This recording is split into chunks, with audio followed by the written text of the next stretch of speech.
Hey guys, welcome back.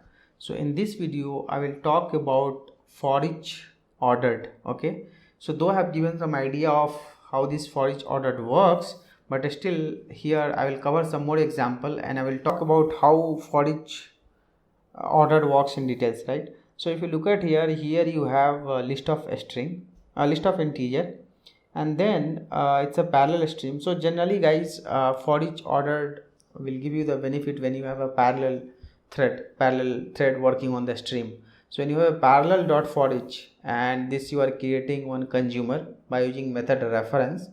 So out.println, so what happens is one by one, the data will get assigned to your println and the data will get processed. So if you look at here, we should not write like this. Okay, you will get a compile time.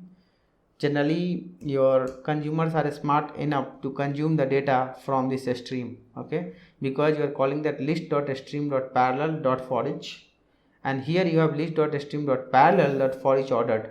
So the difference, if you will see it, the output difference you will make out. In case of parallel, when you ran for each loop, it did not maintain the sequence the way it was stored in the list, but in case of for each ordered, it maintains the sequence. Okay, it maintains the sequence, right?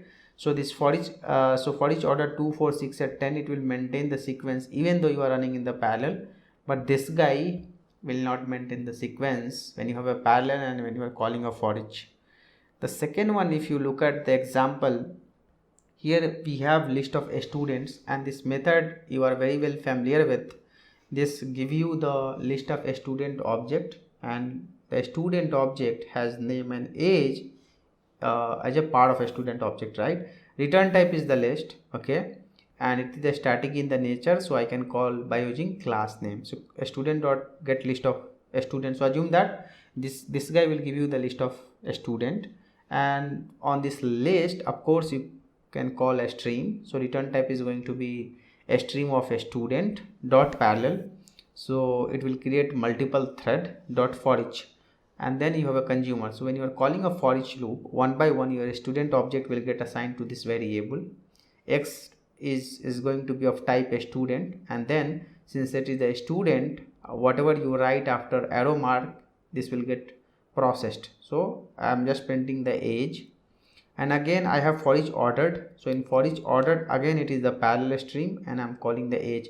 So the difference, if you'll see it, is in the for each parallel, the sequence will not be maintained. You can see that 10 40 20 10 30 10 50, something like that, whereas in case of for each ordered, the sequence is maintained 40 50 30 20 10 10 10. So this is the order. Why I'm saying that this is the order, guys?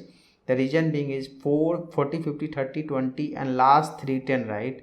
If you go to this method, that's how the data is stored into the list. 40 50 30 20 and last 3 is the 10 10 10, right? So for each order will maintain your order. So now you have array list, and here how you have is you are sorting the array list. Okay, so list dot stream, and it's an integer type.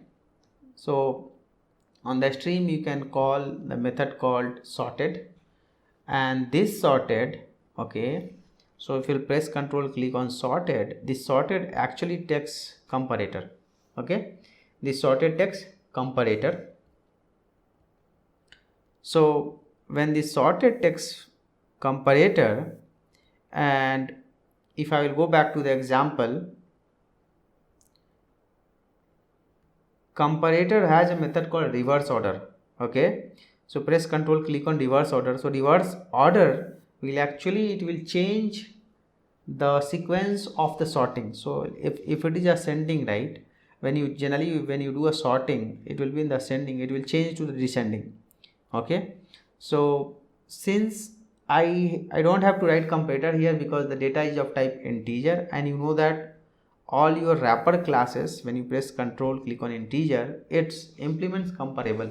So it's already of type comparable, so you don't need to write explicit you don't need to write implementations for comparator method or comparator. It will be always sorted when you call sorting, and then you are reversing the order.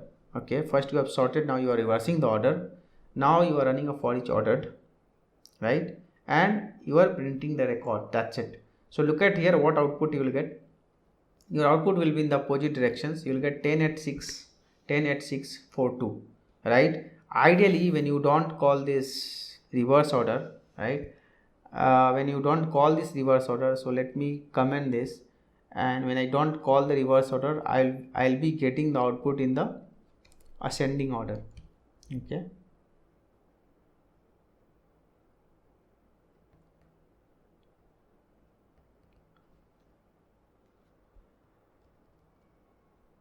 Alright. So now if I will call that, it will just give me the sequence the way it is, 2, 4, 6 at 0. Okay. Now what I will do is I will copy this sorted and comparator. What else method we have? One, we have natural order, then we have reverse order, null first. So these are the method. Actually we have seen that, and here I don't need to write comparator.comparing. The reason being is these are the wrapper methods, so I don't need to go and explicitly I don't need to write a comparator. Okay, so let me see that if there are other way for this. So generally if you want to do sorting for this kind of wrapper classes, you can just write collection.sort, and when you write collections.sort, the data will get sorted.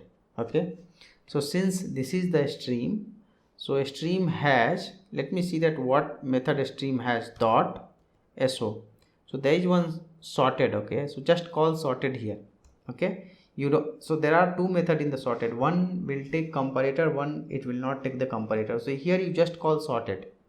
Okay, and for each ordered. So if you run this, here your data will be in the ascending order. You can see that 2, 4, 6, 8, 10.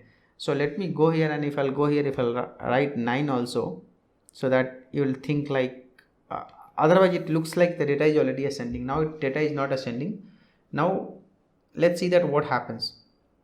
See here the data got in the ascending order, 2, 4, 6, 8, 9, 10. So this is also actually it's very nice where sorting is like, you know, it's like very simple. You can just call sorted. That's how simple it is, and you can run a for each ordered. So generally when you have a parallel stream, guys, so sorted dot, let's say you have parallel, then for each order has very much importance. Okay, when you don't have parallel, then you should not pray for, I mean you should not write for each order, because again that threading and everything, I mean thread safe and everything will come to the picture.